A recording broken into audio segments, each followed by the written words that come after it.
Uh, Thank you, Professor Macdonald, for joining us. And it's a pleasure talking to you today. And you're definitely going to be there at TTS 2026. Could you elaborate a little bit about what you're going to be talking about and how it's going to be helpful to the audience? Okay, so hi, I'm Peter Macdonald. I'm a cardiologist and medical director of the heart transplant program here at St Vincent's Hospital in Sydney. And yeah, I'll be debating on the issue of machine perfusion of thoracic organs, in particular the donor heart. And I think this is a fast-moving field and with a lot of interest. And I think it's very clear that the use of machine technology has really enabled us to access organs that were just not accessible in the past. And I'm thinking here particularly about DCD donation after circulatory death, something that we pioneered, 11 years ago here in Sydney. And that's really opened up a whole new area of heart transplantation. And DCD has really been a very big topic in cardiac and cardiothoracic meetings, really over the last decade. And I think this, with the TTS Congress coming up later this year, this should be a really exciting topic with a lot of interest, I think. Yeah. So, ex vivo machine perfusion has been reshaping the landscape of thoracic and heart transplantation. What do you think is the single strongest point in favor of using that technology?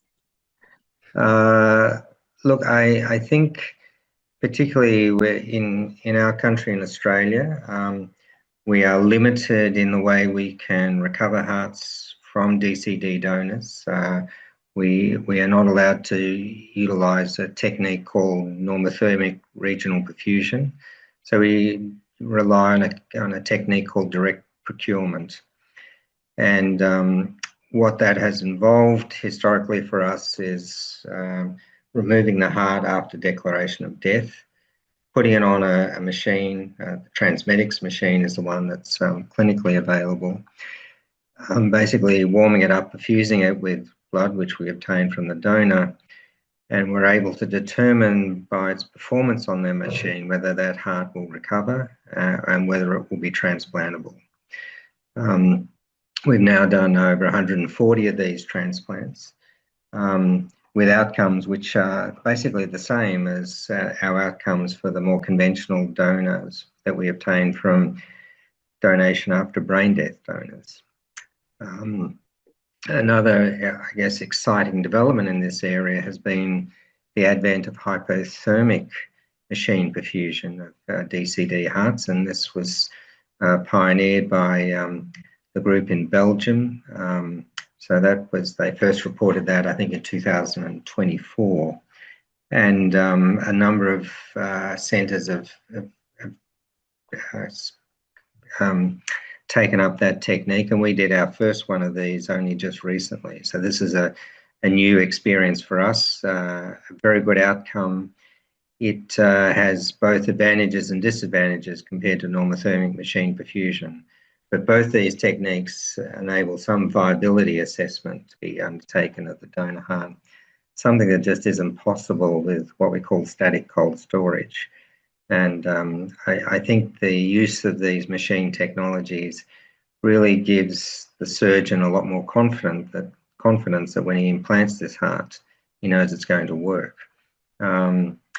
With the static cold storage, it's a real leap of faith, and I think that just historically there just hasn't been the confidence to be able to use that technique to recover these hearts.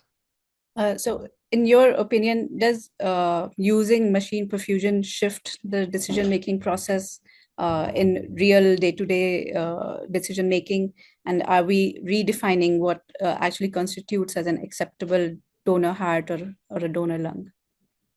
Yeah, look, I think there's been a continuous learning curve over the certainly over the 11 years now that we've been undertaking this type of transplant, and we are learning about the critical time intervals, how long a heart can be ischemic for before it can be recovered. We're doing some very exciting work at the Victor Chang Cardiac Research Institute, looking at a funnel web spider venom-derived protein, which we think will dramatically improve the tolerance of the heart, and we think other organs, to ischemia.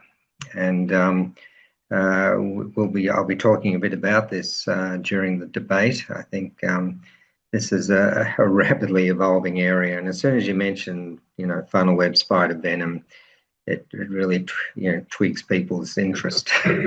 So, what particular clinical barriers are there, and how did this help overcome it? And where has the greatest measurable impact been with the use of this technology?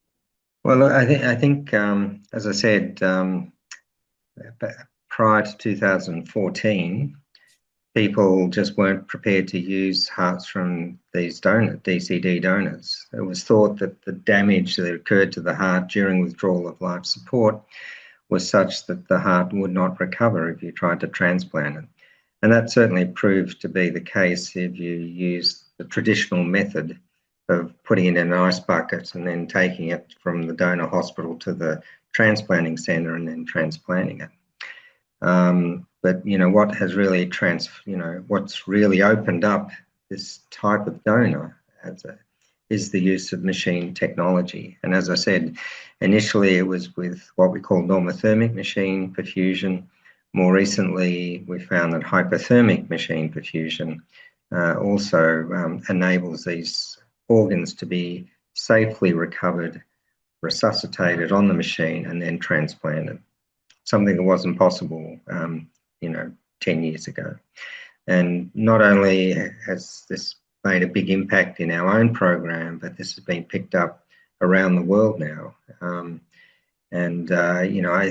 Most in centres who are adopting this technique, you're looking at 30-40% increase in transplant activity. So it's had a dramatic impact. What do you think would the next decade of organ preservation science would look like? And would ex vivo perfusion become essential and just become the standard of care for organ preservation?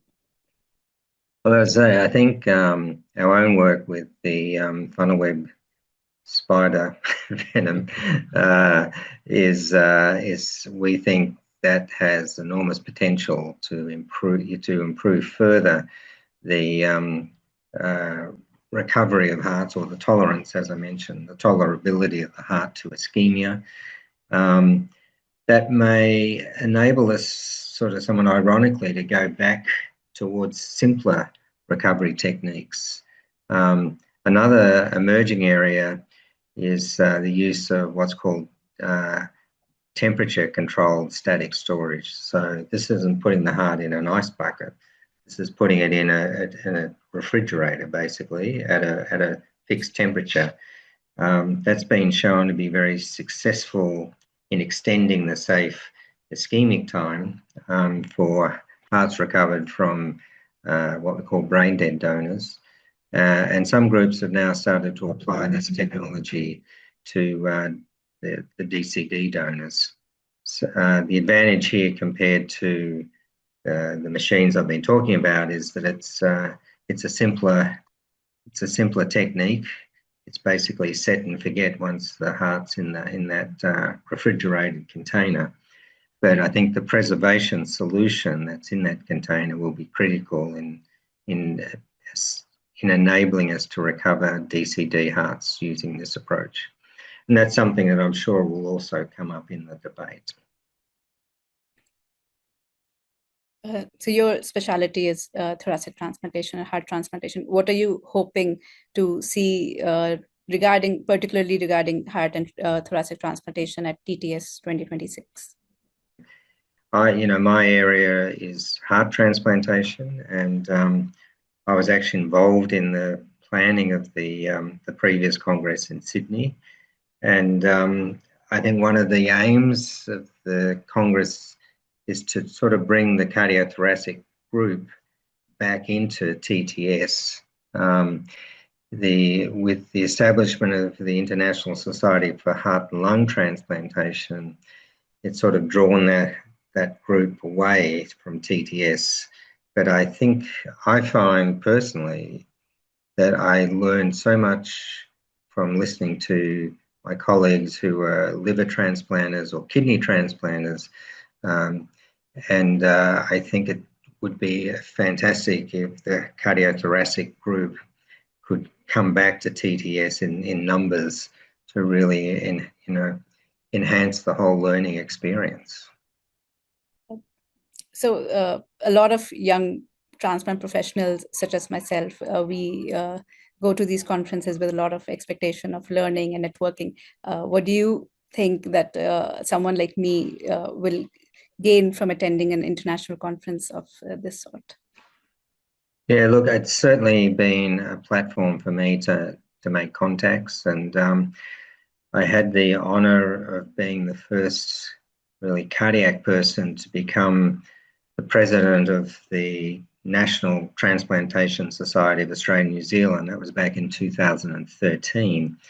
And that was, largely as a result of my dedication to the broader TTS type community. And as I said before, I've always learnt enormously from my liver and kidney colleagues and pancreas, islets, the whole spectrum of transplants. And now, we've got xenotransplantation as well, and I'm sure that's going to feature very prominently in the TTS Congress coming up. So particularly for the thoracic transplantation section, what sort of abstracts or research would be interesting to you? What would you want to see that should be submitted by people? Oh, look, I obviously machine perfusion of organs. I'm really, xeno, as I just mentioned, xenotransplantation has now entered the clinical sphere, and I'm really looking forward to hearing what the latest developments are of that. So I'll be hoping to see some abstracts addressing that topic. Lung preservation is also a very advanced field with the likes of Shaf Kashavi. I think he's been a real leader in the field, and I think it'll be great to see what the latest in lung preservation and the advent of things like gene therapies during ex vivo perfusion and things like this. These are really exciting areas. So Australia is such a nice tourist destination. Why do you think people should visit Australia, and what should we see over there? Well, Sydney is a fabulous city to live in. It's got a beautiful climate, especially in September. As you say, the International Convention Centre has been totally rebuilt. So it's a beautiful new facility. And Australia, as you know, is a very safe place to come to.